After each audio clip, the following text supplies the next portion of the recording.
Joining us today is Jason Ronald, who's the Director of Program Management for Xbox Series X. Jason, great to see you. Great to see you too, Larry. Now, we had a lot of news recently about Xbox Series X. We talked about a lot of different things. Can you kind of go over quickly what they were? Sure. So it was an exciting time because we finally revealed the full technical specifications of the Xbox Series X and provided insight into some of the key innovations powering the next generation of gaming. Xbox Series X is our fastest, most powerful console ever, powered by our custom-designed processor built in partnership with AMD, leveraging the latest RDNA 2 and Zen 2 architectures. And we really designed the system to deliver consistent, sustained performance never seen before in a game console.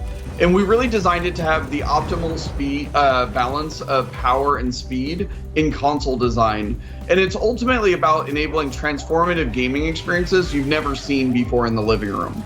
Now, we heard about things like ray tracing and variable rate shading. What does that mean for gamers? So ray tracing has always been the holy grail of computer graphics. But we've never had the power to actually do it in real time. So we added a custom hardware to be able to do hardware accelerated DirectX ray tracing, which is really about delivering higher fidelity visuals, more immersive environments, things like better lighting, shadows, reflections off water and glass. And you can use the exact same techniques for 3D spatial audio so that you get a much more immersive experience.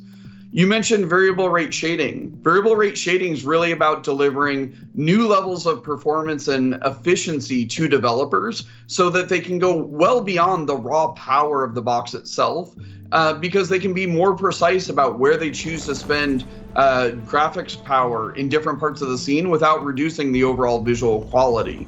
And then on the audio side, we developed a custom hardware audio block so that we could actually offload that work from the CPU. And that means that you're going to get a much richer audio experience. But because we've offloaded it from the CPU, that means you're going to have more complex AI, better animation, more denser, richer worlds. Then you look at something like Quick Resume. Quick Resume is actually built on top of the Xbox Velocity architecture, which actually just really allows players to jump in and jump out of experiences very quickly and pick up exactly where they left off. And, you know, somebody who's been using this for the last couple months, it's really transformed how I actually play games. And it's such a great experience. And to be honest, it's really hard to go back and play games without using these new capabilities that the new hardware is enabling. All right, I've heard this thing called Xbox Velocity architecture. What is that, and what is it going to mean to gamers? The Xbox Velocity architecture is really defined by four major components. First is the custom designed NVMe SSD, and it's going to deliver levels of performance you've never seen in console gaming before. The next is we have a dedicated hardware decompression block so that we can take those assets and expand them so that developers have direct access to them in real time so that you get much more dense worlds, richer textures, more dynamic environments.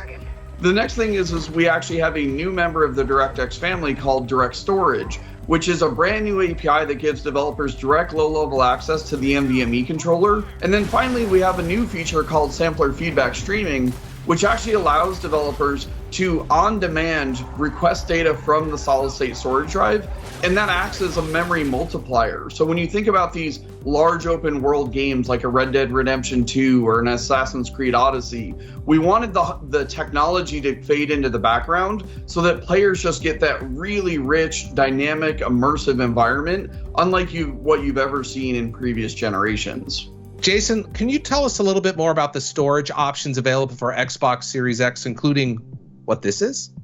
Sure. So what you just held up was the 1 terabyte Seagate storage expansion card for Xbox Series X that we've developed in partnership with Seagate. And that matches the internal performance exactly. And it's all about sustained performance. So if a game takes full advantage of the Xbox Velocity architecture, that same game can live on the internal storage or can live on that external expanded storage card, and you'll get the exact same performance. But at the same time, too, we know plenty of people have existing USB hard drives. And we want to make it as easy as possible. So you can easily just take the existing external hard drive that you have, unplug it from your current console, plug it into your Xbox Series X, and all your games are instantly available to you. And you can continue to run all those games directly off that external drive. So once again, we're really focused on giving as many options as possible because we know storage is critically important for gamers who have plenty of games that they love playing. Thanks, Jason. Now I want to be super clear about what Jason just said. You can always take your Xbox One games and play them directly off your external hard drive when connected to Xbox Series X. Now for Xbox Series X games, you can certainly store them on your external hard drive, but when you're ready to play them, you're going to want to move them to the internal SSD or the Seagate expansion drive right here. It's that simple. Anything else you'd like to share before I let you go? Honestly, from the team, we're just really excited to get this out into players' hands later this year. You know, we're going to be delivering 4 generations of content. Thousands of games will be available on day one. And we're really excited by what developers are doing right now to build new games for the Xbox Series X. So we're excited to ship it later this year.